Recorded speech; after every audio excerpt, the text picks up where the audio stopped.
Perkenalkan, nama saya Dina Maria Sasiatinip, saya dari kelas 11 TKJA. Ini merupakan tugas TLJ dari Pak Sandi Antonius Simanjuntak. Berikut akan saya paparkan mengenai pengertian dari 7 oscillator.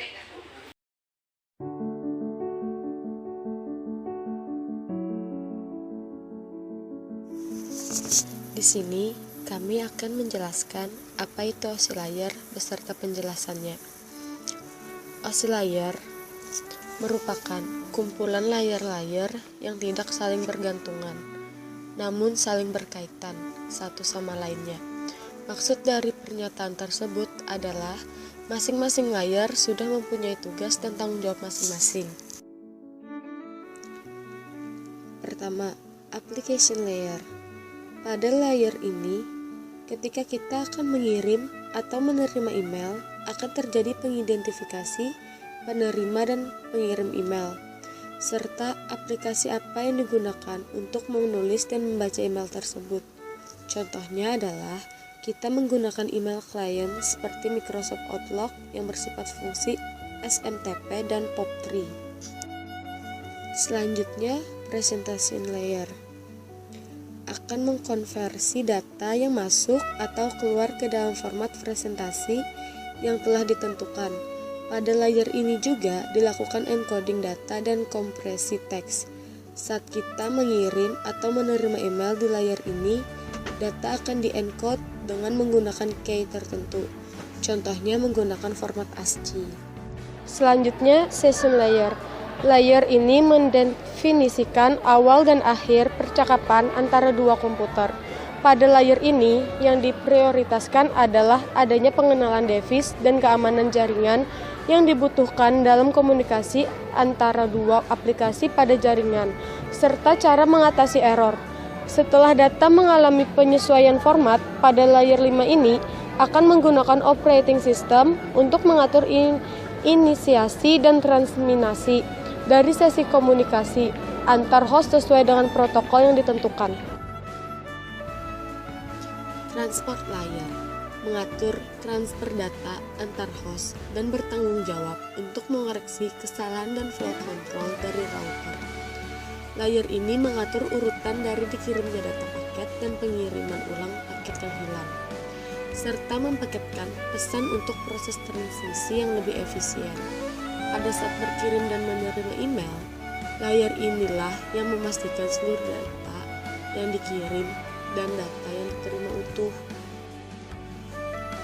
Selanjutnya, network layer. Layer ini bertujuan membentuk, mempertahankan, dan menyelesaikan koneksi jaringan, serta mengarahkan jalannya data paket dan jaringan, dan juga mentranslasikan logical address atau IP address dan nama yang ada ke dalam physical address. Layer 3 juga mendefinisikan fragmentasi paket ke dalam unit yang lebih kecil. Pada saat pengirim atau menerima email, komputer juga akan mengakses alamat IP server SMTP sesuai dengan tabel routing dari sistem operasi. Layer 3 ini juga melakukan perhitungan terhadap hop-hop yang harus dilewati dan akan berusaha untuk membuka jalur komunikasi yang terpendek. Selanjutnya, data link layer mengatur transmisi frame dari satu komputer ke komputer lainnya yang berada pada jaringan yang sama melalui media tertentu, dan mendefinisikan bagaimana frame data dikenali serta menyediakan flow control dan penenang error. Data link layer dibagi menjadi 2 sublayer, yaitu MAC atau Media Access Control dan LLC, Logical Link Control, di mana layer MAC mengendalikan bagaimana komputer dalam jaringan dapat mengakses data dan izin untuk melakukan transmisi. Sedangkan LLC mengendalikan sinkronisasi frame, flow control, dan pengecekan terhadap error.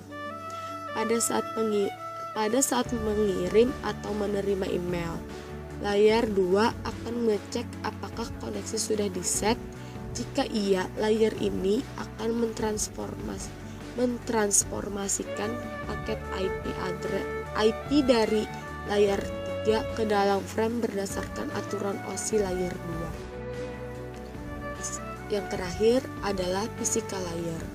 Layer ini mendefinisikan spesifikasi fisikal dan elektrikal dari device yang digunakan, termasuk lockout pin, tegangan, dan spesifikasi kabel yang digunakan. Layer ini yang mengatur transmisi data melalui data fisik. Contohnya pada saat kita berkirim dan menerima email. Layer inilah yang akan mengatur pengiriman data sebagai sinyal elektrik melalui kabel yang digunakan dalam jaringan dengan tegangan dan kecepatan transfer tertentu. Sekian video saya mengenai pengertian dari 7 OSI layer. Semoga bermanfaat bagi teman-teman semuanya. Sekian dan terima kasih.